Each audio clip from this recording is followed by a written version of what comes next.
नमस्कार दोस्तों, स्वागत है एक बार फिर आपके अपने चैनल में। दर्शकों, अभी फरीदपुर गांव के अंदर मौजूद हूं और आपको पता है कि पिछले 4-5 दिन से फरीदपुर गांव के अंदर स्कूल के बाहर बच्चे बैठे हैं, वो धरना दे रहे हैं। क्या है उनकी मांगे वो हमने आपको पहले की वीडियो में भी दिखाया है, लेकिन अभी की अगर बात करूँ तो मेरे बिल्कुल साइड में ये गाड़ी खड़ी है। इस गाड़ी को आप देख सकते हैं, गवर्नमेंट ऑफ इंडिया इसके ऊपर लिखा हुआ है। लेकिन मैं बताना चाहूँगा, ये किसी आम व्यक्ति की गाड़ी नहीं है। जी हाँ, ये गाड़ी है यहाँ के तहसीलदार की। पीछे की तस्वीरें मैं आपको दिखाना चाहूँगा, कैमरामैन से कहूँगा कि जूम करके दिखाए कि ये जो व्यक्ति आप देख रहे हैं ये पढ़ा रहे हैं, और ये कोई आम व्यक्ति नहीं है। ये उकलाना के तहसीलदार है। और जैसे ही ये ग्रामीण यहाँ पर इनको बुलाते हैं, ये यहाँ पर आते हैं और ज्ञापन देते हैं कि हमारी ये मांगे हैं, इन मांगों को पूरा किया जाए। कुछ ग्रामीणों ने इनसे अनुरोध किया कि आप कृपा करके बच्चों को पढ़ाइए। तो तस्वीरें मैं आपको दिखा रहा हूँ। एक बार कैमरामैन से कहूँगा कि साथ के साथ आते ज़रूर रहे। ये देखिए, ये एक अध्यापक का काम करते हुए यहाँ पर दिखाई दे रहे हैं। जैसा कि तस्वीरों में आप लोग देख पा रहे हैं कि ग्रामीणों ने एक ज्ञापन जो दिया है, उसके बाद में ये तहसीलदार साहब यहाँ पर बच्चों को पढ़ाने लग जाते हैं, क्योंकि ग्रामीणों की ये मांग थी कि बच्चों को पढ़ाया जाए। कहाँ तक है?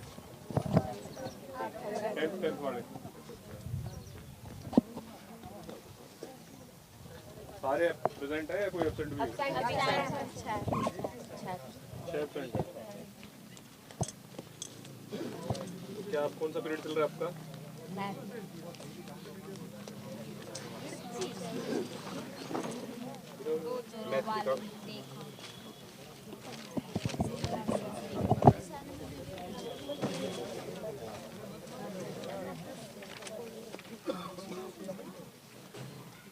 कितना सिलेबस कितना हो गया इसमें मैथ में आपका? तो इसमें 2 चैप्टर बाकी हैं। 2 चैप्टर बाकी हैं। कौन कौन से? 2 शुरू वाले रैखिक समीकरण और एक त्रिभुज।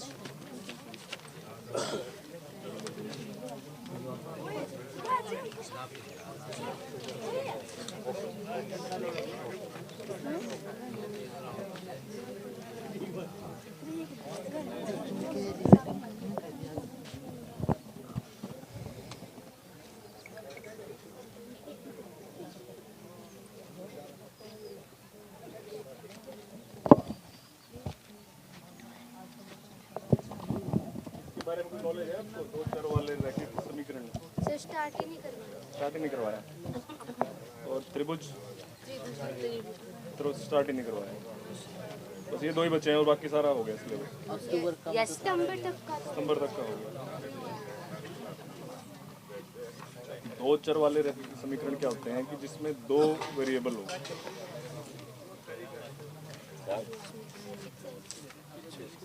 वेरिएबल का मतलब क्या होता है? हिंदी में बताता हूँ।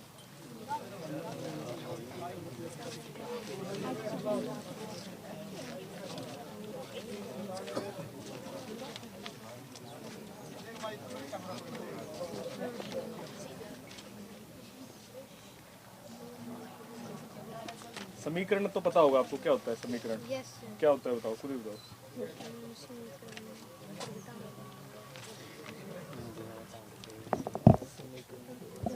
हाँ भाई, अब बताओ। जिसको पता खड़े होके बताओ।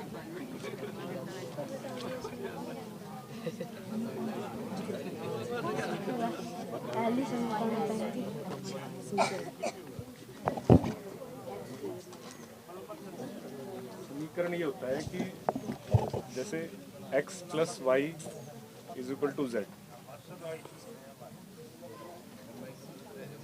तो सीधा एग्जाम्पल दे दिया आपको कि x भी वेरिएबल है, मतलब जिसकी चर कहते हैं, जिसकी संख्या, जिसकी कोई भी मान हो सकता है, और उसके अनुसार y का भी कोई भी मान हो सकता है, और उन दोनों की अगर हम वैल्यू बदलेंगे या रखेंगे तो उसके हिसाब से फिर z का भी कोई मान हो सकता है।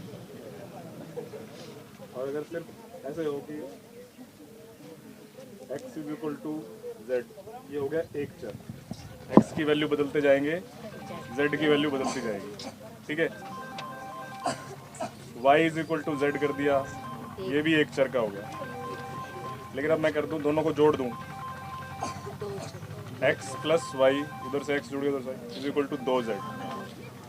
अब आप इधर देखोगे x की वैल्यू बढ़ती जाएगी घटती जाएगी, x 0 भी कर सकते हैं, 1 भी कर सकते हैं, 2 भी कर सकते हैं, y की भी वैल्यू हम बदल सकते हैं, कुछ भी कर सकते हैं, 0 1 करेंगे। तो दो चर का मतलब इसमें दो चर आ गए, दो वेरिएबल आ गए, x की कोई वैल्यू होगी, y की कोई वैल्यू होगी, और उन दोनों के अनुसार z की कोई ना कोई नई वैल्यू आती रहेगी। तो ये हो गया दो चर का समीकरण हो गया। समझ में आया? ठीक है। तो इसने क्या कि एक सिंपल सा उदाहरण ले रखा है कि जैसे पहले इन्होंने सिर्फ x का कर दिया, y is equal to 1/2x, page number 43। हाँ,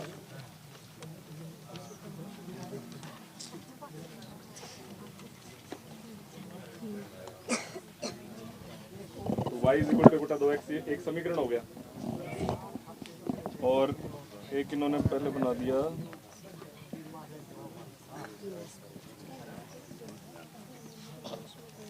दो वाला ही दे दिया इन्होंने, 3x plus 4y is equal to 20। इसमें आगे y x की भी वैल्यू रखेंगे हम, y की वैल्यू रखेंगे, तभी जाके ये z की वैल्यू आएगी। तो ये हो गया दो चर का समीकरण। ठीक है। तो डेफिनेशन क्या है, इसे आगे कह तो रहा है, आपने कक्षा 9 में सीख रखा है, आप कह रहे हो हमें पता नहीं है, कि जिस समीकरण को ax plus B Y plus C is equal to 0 के रूप में रखा जा सकता है। मैंने बताया था x plus Y is equal to Z, अब z को इस तरफ ले आओ, ठीक है, और उसको हम c बोल दें। ठीक है। तो जिसको ax plus B Y plus C is equal to Z के रूप में रखा जा सकता है, a b और c वास्तविक संख्या है। वास्तविक क्या होती है? Real numbers. रियल नंबर क्या क्या होते हैं बताओ? नहीं नहीं, रियल नंबर्स। और जीरो, और क्या माइनस के नंबर रियल नंबर होते हैं? हाँ, माइनस इन्फिनिटी, जीरो और प्लस इन्फिनिटी के बीच के सारे रियल नंबर होते हैं। तो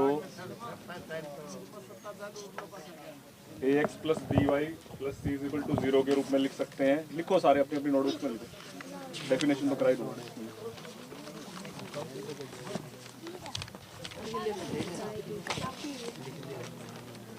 पेन दिए, पेन ले रहा है, पेन वाले दे देने के लिए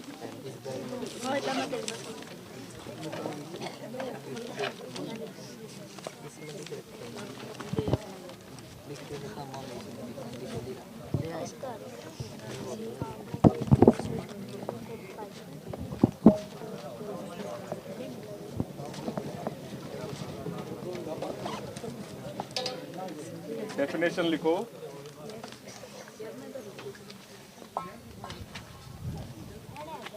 दो चरों का रैखिक समीकरण।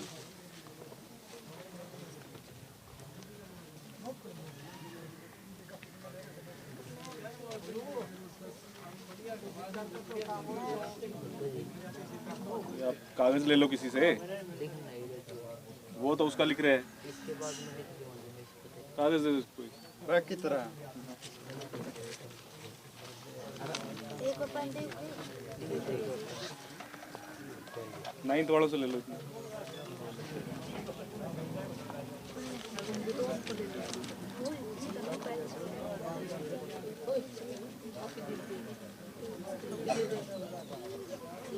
शुरू करूं? वह समीकरण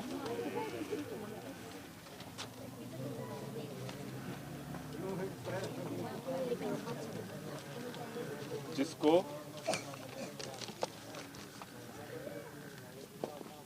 ax प्लस बी वाई, नहीं a स्मॉल छोटा है,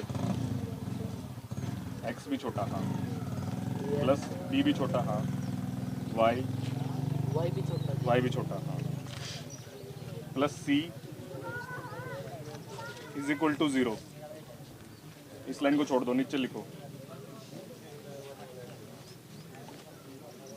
के रूप में लिखा जा सकता है।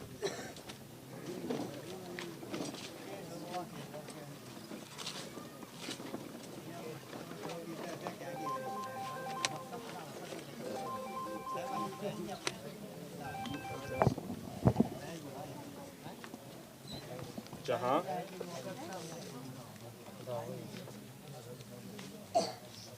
ए, बी और सी वास्तविक संख्याएं हैं।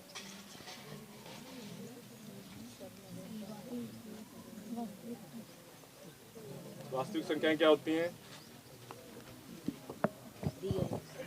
रियल नंबर क्या होते हैं?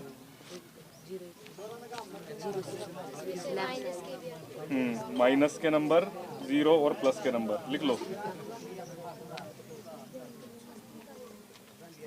और क्या फ्रैक्शन रियल नंबर में आते हैं? फ्रैक्शन का मतलब 2/4 या 1/5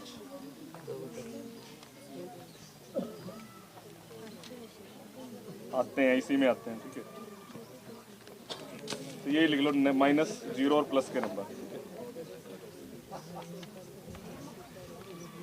जहां ए, बी और सी वास्तविक संख्याएं हैं, जैसे कि -2, -1, 0, 1 और 2, और ए और बी दोनों शून्य नहीं है।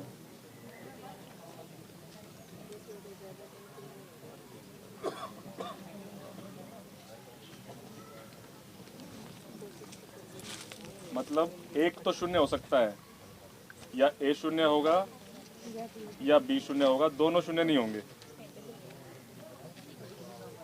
समझ में आया? दो चरों का एक रैखिक समीकरण कहलाता है।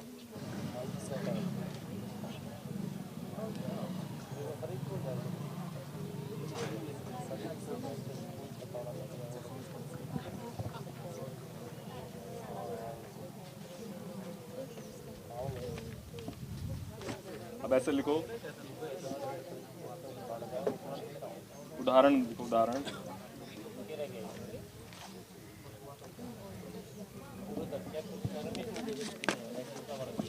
दो एक्स,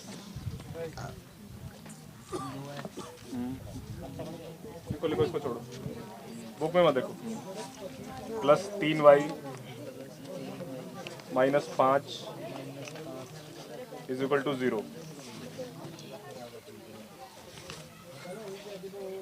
क्या इसमें ax + by + c = 0 बनती है? इक्वेशन बनती है।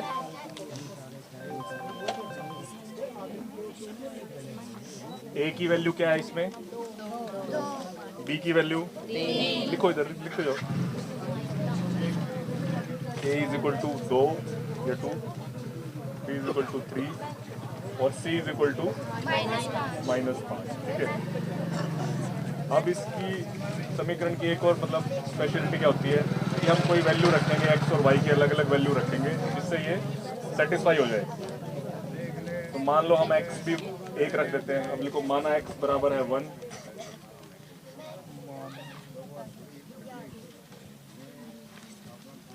y बराबर है 1, तो इसमें रखो, मान रखो, समीकरण में मान रखो x और y का।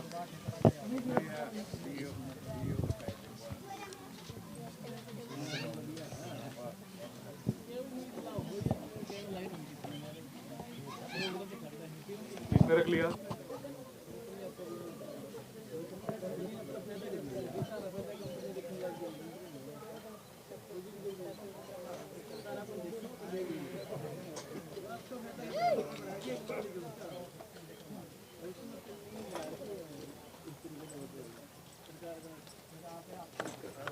दिखाओ जल्दी, एकदम मुश्किल था ही नहीं।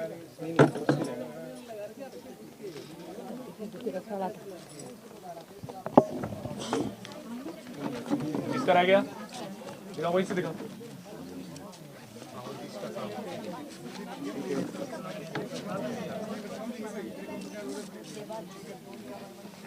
इनका रह गया। ठीक है, अभी आगे बैठ। काफी 9th वालों से ले लो,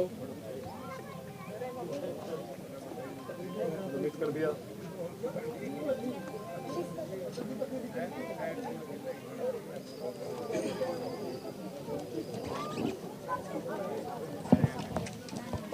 तो अब इस समीकरण से हमें क्या सीख मिली है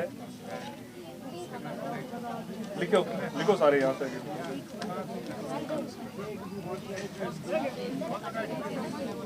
ऐसी समीकरण का हल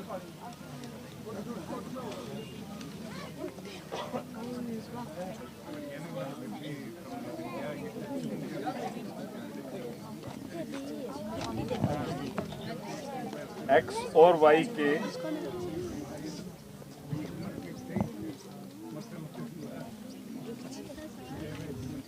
मानों का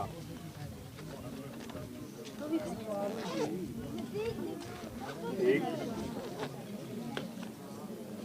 युग्म होता है। युग्म का मतलब जोड़ा।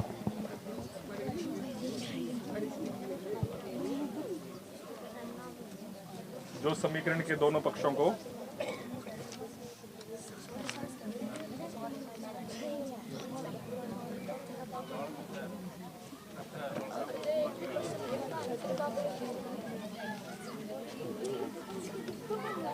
बराबर कर देता है। क्या इसमें बराबर हो गए?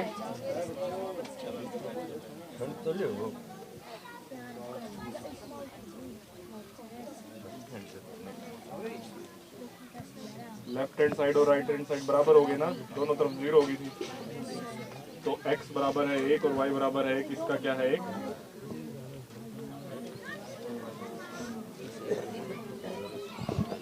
x और y एक एक इस समीकरण का क्या है?